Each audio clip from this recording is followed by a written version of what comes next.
Will the maker stand for interrogation? The good gentleman has indicated he will stand for interrogation.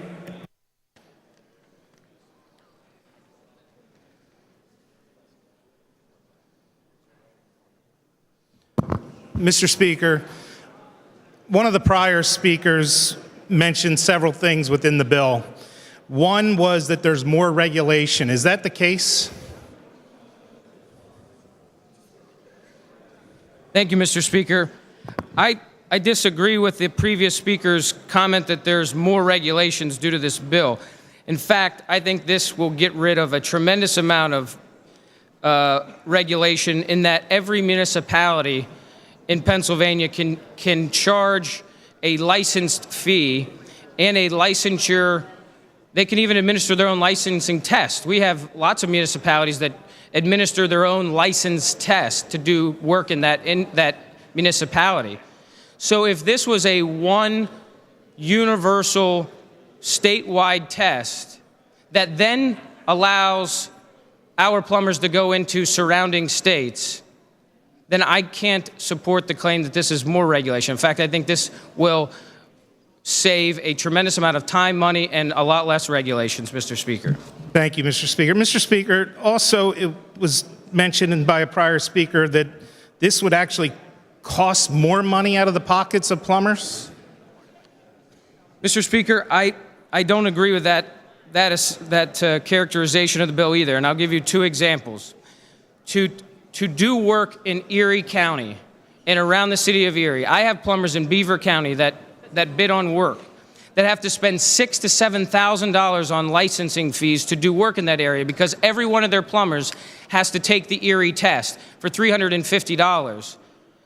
Mr. Speaker, the same problem exists in the southeastern part of the state, where to do work in the 5 surrounding Philadelphia counties, it costs our plumbers $7,000 to meet all the licensing requirements and to take all the tests.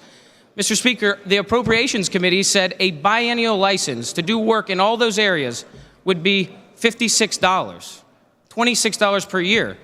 When one municipality can charge $300, yet you can do work in all the state, the entire state, and all the surrounding states for $56, I don't understand how that is more money and more, you can legitimately say this is going to increase costs. I don't agree with that, Mr. Speaker.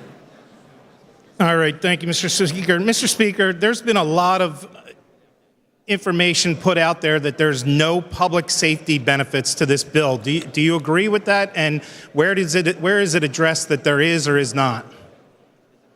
Mr. Speaker, one group, the Association of Builders and Contractors, put out a letter stating that claim, that there was no public safety benefit to this bill. Yet that same group testified last year on this bill and said that not only would this statewide license improve the protection of consumers, but it would also expand the growth potential for skilled trades. That same group now is saying that there's no public safety benefit, but they testified last year that this would protect consumers. So I feel that their most recent claims are not legitimate. A licensure title protection bill is designed explicitly to give consumers some level of expectation with the professional that they're interacting with. So this is a pro-consumer protection bill. Now, Mr. Speaker, I know that there is some provision in this bill that actually helps our plumbers in Pennsylvania that want to work out of state, but I'm not quite clear on it. Could you explain it a little further? We're one of 6 states in the country, Mr. Speaker, that does not have a statewide licensure for plumbers. That means that the states that surround Pennsylvania that have a statewide licensure for plumbing, that means they can restrict Pennsylvania plumbers from doing work in their state unless our plumbers go take their test. So Pennsylvania plumbers, like in my area that live on the border of Ohio and West Virginia, they not only have to meet all those municipalities' fees and tests in Pennsylvania, they also have to go take the Ohio test. They have to take the West Virginia test. They have to pay those fees too.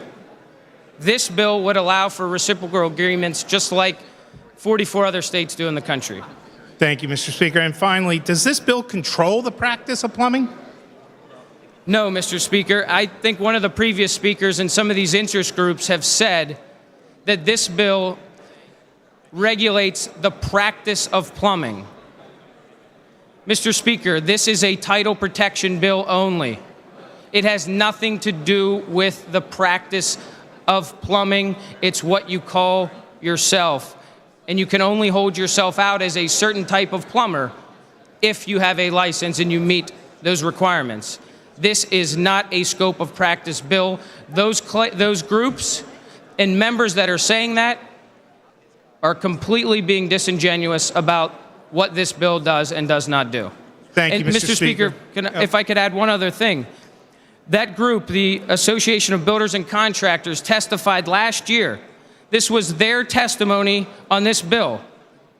This bill only controls the title of plumbing. Their testimony said this bill does not control the practice of plumbing. That was the ABC's testimony last session, Mr. Speaker, that this bill does not control the practice of plumbing. It only is a title protection bill. Thank you, Mr. Speaker. I'm done on interrogation. May I speak on the bill? Yes, sir. Representative Santora on the bill. This bill clearly is a good bill for the plumbing industry in Pennsylvania. This bill will allow plumbers, before I get into that, I sat through a hearing last year before the Professional License Committee, and I saw non-union, merit shop, union contractors all sitting side by side pushing for the same bill. These members were from all over the Commonwealth, not just the Southeast, not just the West, all over the Commonwealth, arguing for this bill. All the stakeholders came to the table multiple times to work out issues within the bill. And now we have an opportunity to vote on this good bill that helps this industry and elevates this industry in Pennsylvania. I fully support this bill. Thank you, Mr. Speaker.